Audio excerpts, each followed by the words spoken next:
Hi, I'm Michelle Rivera with Michelle Rivera Lifestyle, and today I am at the Top Secret Sand Factory with the artist herself, Sand. How are you today? It is a pleasure having you. It's I a pleasure love your outfit. I'm sporting my Sand.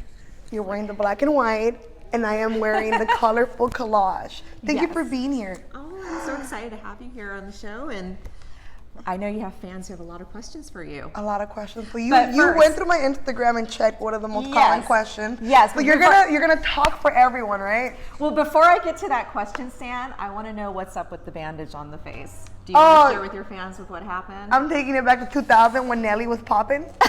Andale, mami. You're bringing the trend back. Uh-oh.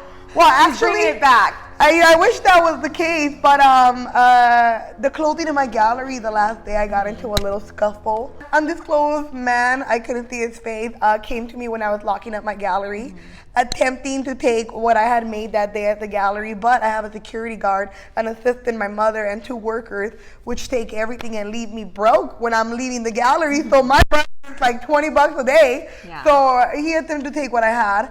And I was like, look, I have nothing. And he was so angry that his plan failed that he just like slapped me but it's a man slapping you, right? Yeah. So when that happens, of course, when a man hits you, it's stronger than if it was you and I trying to fight each other, right? So I ended up with a little scar right here. So I'm just covering it up, nothing crazy. Now we're gonna get to the fan questions. So, Sand, of course, everybody wants to know, why did you close your East LA gallery? I closed it because I want to open other galleries in different states. So not everyone can pick up and leave. Like you have kids, right? So it's harder for you to just get up and go. There's other women that have different lifestyles. They're at different social statuses. Some are struggling. Some are working, graveyard shifts. Some are single moms. Some are married and they just can't leave their husband. So everyone has. Some are going to school and they can't leave school just to come see me in another state. So I feel that right now that I am young, that I can get up and leave and travel anywhere, I want to do that. Well, that actually leads to another fan's question who was asking if you were going to be expanding your galleries, Yes. like going to other locations. That's what I'm doing. And if so, do you have any particular areas in mind? So I closed the gallery in East LA. I leave the Southgate one open. That one reopens back again January 20th with a bunch of bodyguards and guns everywhere, just in case you guys are thinking of doing anything fucking crazy. Leave my Sand alone. Leave me alone. So I closed the gallery in East LA to be able to disconnect and not be attached. You cannot have an attachment. So it pretty much represents me letting go. I love the gallery, but it was only for 6 months. I could have extended it, but I don't want to do that. It was only for 6 months that I opened it. So it was always intended to be like more a of a pop-up. Okay. Yeah. But people like a lot of my collectors, a lot of the people that follow me, they're more used to traditional business that stays there for long years. I'm not traditional. I'm a non-traditional artist. It is not a business. Sand's not traditional. It's not a store. No. If I was traditional, I have one baby and a husband, and I'll be cooking beef and rice. I am not traditional Mexican at all. Well, it's funny that you bring up the beans and rice. I love beans and rice. Well, because another fan wanted to know. Okay, I'm closing the gallery to be able to move on to other galleries. So I'm gonna open one in Santa Ana. I'm gonna open one in Riverside. I'm gonna go up north. I'm gonna go to Central California. I'm gonna go to Arizona, when you Texas. Say up north, are you thinking like San Francisco? San Francisco, Hayward, Oakland, Sacramento. So I'm going Santa Rosa. I'm going to different areas where you can't just get up and leave to come see me. So I'm gonna go to you. Is this are these going to be pop-up galleries? Pop-up. So I'm going to fill it out. I'll do 1 month. And depending on how it goes, I could do 2 months, 3 months. And then with every city. Sand's on tour. It's yes. You're going on tour. I'm going to go on tour. Come watch me fucking perform. Say my name. Say my name. I'll be her when no one is around you. Say, baby, I love you. You need a babysitter for the whole month we're going to be on tour. I'm going on tour with Sam. All year, actually, I'm going to be hopping around. So first, I go to Japan, Thailand, India, and Colombia, January, February, March. But that's personal, That's right? personal and just for inspiration and to get the fuck away. And then when I come back, it's game on. It's New Mexico, Texas, Arizona, Oakland, Oklahoma, Washington, Portland, Oregon. So I'm gonna go to all the states where I have a huge concentration of collectors. Okay. Just like Annabella that came, she's from Central California, from Madera, California. She drives to LA just to get the new releases. Yeah. And she doesn't spend $5, $10. This girl comes ready. That painting she took home was beautiful. That was $2,500. I need to become an artist. She stayed for that. Why wasn't I born with this talent? Oh my God! I had to develop this talent. It took 10 years. Well, actually, I was going to ask you that. Were you self-taught or did you study anywhere? Nope. Completely self-taught. I was always paying attention to other artists. I would look, I would listen, and then I'll take it back to my little garage and create my own style. Did you have a particular artist that you Michael really Turner. admired? Michael Turner, he's a comic book artist. I love Michael Turner. Okay. And Brito Romero, he's a master product developer with his art. So he has galleries, boutiques, just like I do now. And he sells his art as backpacks, leggings, jackets, statues. So what he does is what I'm creating for myself. That's the biggest merchandise. Merchandise, yeah.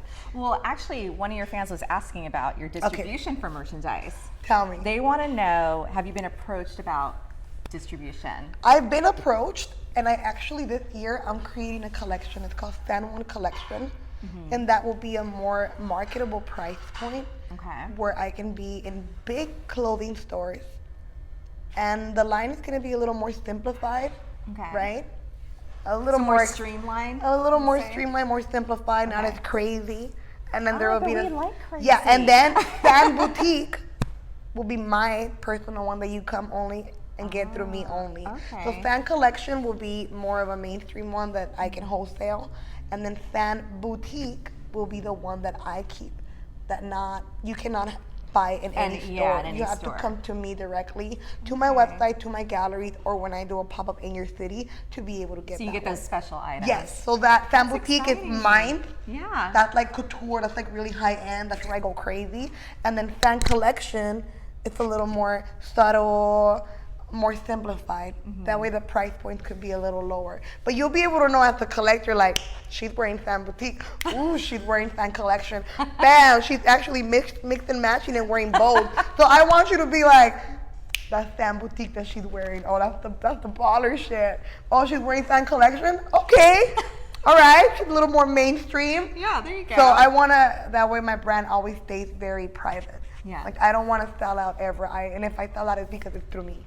You're coming to me, and I'm just moving weight, but you're not. Your fans are important to you, I've noticed. Very. Yeah. I appreciate them. I will stop what I'm doing just to meet them. If I'm at a restaurant and they want a photo, I will do it. I've been a loner all my life, and it's been 4 years of my life that I'm not a loner. And it's been 2 years that everyone loves me and wants to take photos. Why do you say you've been a loner all your life? Because in order to draw, you have to be alone. Like, Okay. it's a lot of solitude that goes around artists. Would you consider it like a meditation sort of? I consider it just loneliness. A lot of artists are lonely. A lot of us are lonely, depressed, sad, broken.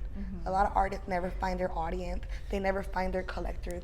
Yeah, and I found my love. I found my audience. I found my collectors. I found a cult of women and men that follow me everywhere I go and love me. A lot of artists don't find that. That's why a lot of artists are either doing drugs or they're drunk. They're working miserable jobs because it's so fucking hard as an artist to tap into an audience and to have people love you and actually feel like, I want to buy her art. I want to give her my money in return for her creations because she makes me happy. It's so hard. So growing up, I saw a lot of artists and their loneliness, and I was like, I want to be happy. I want to be colorful. I want to be me. I want to be what there is not out there. I don't want to be a weird artist like, this is abstract. And that is pop art. And it's a little bit of a Michelangelo mixed with Jackson Pollock and a little bit of Andy Warhol influence. What the fuck is that shit? I pay for the bad bitches, the strippers, the go-getters, the single moms, the boss fucking players, the D-boys. I pay for all the street hustlers. My dolls are bad bitches that get the money. And it's cute, and it's art. How about that, right? And they have long That's lashes. a good explanation. You understand My that. favorite part is that they have long lashes. The long lashes. They're freaking popping with the long lashes, right? So I gotta get me some of those lashes. yeah, I thought it was just so boring. Like, really? So when you're an artist, you're supposed to be boring and have a tragic life? Michael Van Gogh cut off his fucking ear. I'm like, I almost brought that up right now. I'm like a gangster artist. Yeah. I'm like You're cool, gonna hip, young, gangster. I'm from the streets. I don't have all those fucking terminology words about, and this is pop art and cubism, and this is a little bit of watercolor and oil. Like when I talk about my art, There's a fucking watercolor painting on a paper, and it's $2,500. What's good, players? And everyone's like, oh shit, I need it. But I speak to you in simple language. But your dolls, they all represent something or an someone, emotion, right? an emotion. Okay, like a So period of this time one in your is life, motherhood. Okay. And she's broken because her daughter died. So this is OG Esta, and her daughter is little Esta. So they're both pretty much dead. So What made you create this one? I don't know, like, do you know how there's moms that lose their kids? Yes, I don't even want to think about that as a mom. I know, but yes, I know. I know. I have like a collector that lost her child when she was a baby. I have other collectors that have lost their kids. So I'm like, let me do something that represents them. dead and losing someone, but they're still present. So little Esta and OG Esta is a mom and a daughter, and they're still together, even though they're in the other life. They're in the afterlife. So I still honor that. And it's a twist of Day of the Dead, the Mexican culture, but in my version. Like, look right here, she has like a little mustache, little mustache. So she's like a modern dead Day of the Dead skull. Yeah. So this is my twist on Day of the Dead. What other kind of dolls do you create? I have Stony. She's my stoner loner. So I can never really mix her around in any collection. Like, she can't be here because she has the weed plant and she's like fucking high as fuck, right? So Stony can't really be with all the dolls mixed in. So she's the stoner, the loner stoner. There is Chola Nails. She represents getting your nails done. Little Stranger. She represents depression and being sad and not wanting to see what's around her. There's Stacks. She's the money maker. So every doll, there's Boxy. She carries a box around with her feelings inside being contained, and she doesn't get her emotions get to her. Fan doll represents being emotional-less, which is the actual doll that looks like me. Now I have short hair, so I'm catfishing, but I used to have long black hair for 4 years. Black hair because when I went to Japan in 2014, I just went pitch black and long, and I wanted to blend in with Japanese clothes. But I was still chubby with big boobs. I wasn't blending in, I wasn't like super like Japanese. So, but I still have Japanese guys on me. Ask me more questions from the galleries. We're making more galleries. Nobody fucking panics. I'm still gonna be around. Not a lot. She's not going anywhere. No, but I'll still be around, and She's I'm going to different cities. I got love for everyone. I might meet the fucking love of my life in those cities that I go to. Imagine. Sorry for the word. You could beep it, right? Please. Okay. It's online. All right. I'll put a disclaimer. This is rated R, players. Rated R.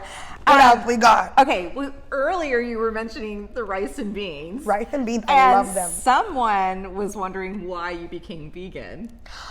I love vegetables since I was little. I grew up a taco lady. So I grew up in the streets of LA selling meat, asada, burritos, tortas, taquitos, de suadero, de fucking brain, de lengua, like penis tacos, I don't know, cow cheek tacos. I just never really liked meat. I've always been into, so let's say there's a family gathering and there's beans, rice, pasta, salad, pico de gallo, and a bunch of meats. I will get pico de gallo, tortillas, avocados, beans, and rice. So you naturally just gravitated. Yeah, gravitated. I've gravitated to starches all my life and carbs. Okay. I'd rather skip the meat, but then by law, my family would be like, eat the meat. That is not a meal. Well, because it's a cultural thing. Yeah. When I would eat soup and I was able to serve myself, I would go and when you make Mexican chicken soup, you put a lot of rice, a lot of potatoes, carrots, and that's it, potatoes and carrots and rice. I would just go and grab all the potatoes and all the rice from the bottom that was thick and like huge and puffy, and I would just eat that. Oh my God, I loved it.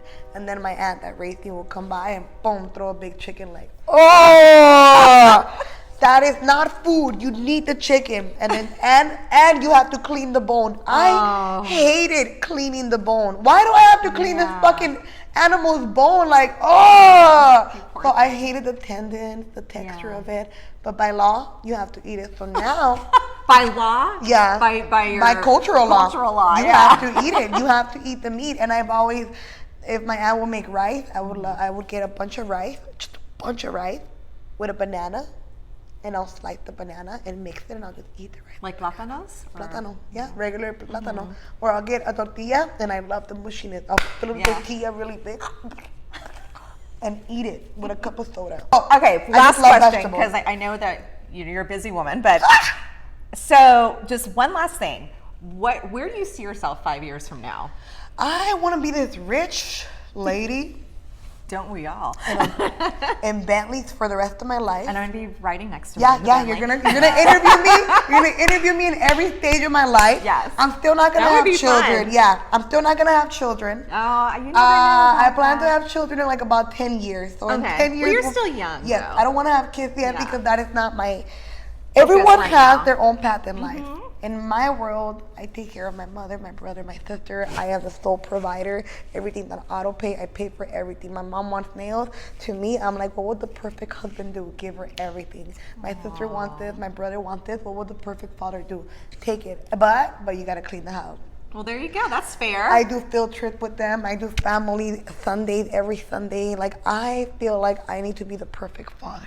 So when I find the perfect man that will treat me just like I treat and give her lots of carrots. my wife and kid, Yes. then I will settle. But for now, I just, that's not my interest yet. I know a lot of collectors have husbands and they're married and they're like, Stan, why don't you paint the wife? Why don't you paint the mother that has a good husband? Because I can't relate to that. All my dolls are relatable. Like, I've lost people in my life, so then this is relatable. I cannot paint a wife that's happy because that's not me yet. So maybe you gotta relate to a doll that's cute. Like Mascara Baby has no depression. Mascara Baby is just in love with mascara. So you guys could be Mascara Babies, you know? That's me. I love mascara. Because I can't really talk about, marriage, or I cannot draw a baby yet. But you know what? I think that makes you authentic. You're being true to who you are. I'm following every stage of my life. And where you are in life. And there's nothing wrong with that. And I see Sand in 10 years married with her first baby. And then that's when we'll see baby Sand. I see myself in 5 years, just like being super famous, uber famous. Like, I want to paint for J-Lo. I want to be Beyonce's artist. I want people to be like, oh, that's a celebrity artist. That girl is the one that paints all the famous people. Yeah. Like, you got it. Just like I have collectors right now, and they're all from the street. They're all like, girls that are out in the streets working, striving for better days, searching for their best days, working on their careers. Like, I want to have the celebrities. I want to be able to mix in both of my worlds. I want to move through every single social status. I want the rich, the middle class, the poor. I want everyone to love my work. I have stickers that I sell for $5. So I make sure if you have $5, I have something for you. If you have $3, you gotta come back. You gotta come back because you need $2 more. If you have $3, you gotta come up with $2 more to come with $5 to get a small Sand sticker. Like, I have for. But you don't want to exclude anybody, though. Everyone can be my collector. Everyone can own my art. I have air fresheners for $15. Like, everyone that loves my art can have it in different forms. Some people want the big giant canvases. I have that for them too. Some people just want a backpack. Everyone that loves my art and identifies with me, I want them to love it. And I come from the struggle. I come from being a taco lady in the streets of LA with a single mom. So this that I'm doing is not even supposed to be happening, because a lot of us that come from low-income families quit because art is not a form of success. Art is not something to be successful in, especially when you're broke, come from a broken family, with no significant source of income to even be able to invest in your passion, right? Like, my mom couldn't really invest in my passion, which was my art. So when I was 16, I would go into the streets of LA and paint signs and windows and do a lot of sign painting to be able to do my murals. And then 4 years ago, I started doing clothing, more products, more merchandise, which I hate that name. Mine is art. That is an art backpack. This is an art piece. Yeah. This is a wearable art piece. You don't like the word merchandise? No, I'm like, this is art. But if you're talking to like a company, this merchandise. But I'm like, it's not fucking merchandise. This is the way I see my art. We're older now. We're women. We have things going on in our lives. We can't sit down for 3 hours and play Barbies. This is the way you play with my dolls. You wear it. You wear them. You wear it to go out. You wear it to go to the bag. You wear the backpack with your baby diapers and your baby bottle in it. You wear the jacket because it's cold, so the dolls are playing, let's warm you up. So my dolls are the adult way of us playing with dolls. Well, thank you so much, Sand. I know your fans are going to love hearing all of this from you. Thank you for being on the Rivera Lifestyle. Oh, thank you. And we will have... You're an ambassador. Look at you. Yeah. I got to give you a new outfit. My Sand outfit. You're so pretty. Mills? All right, you guys. Bye. Babies. All right, you guys. Thanks for watching. And watch out for this one because she's going places. Bye, you guys.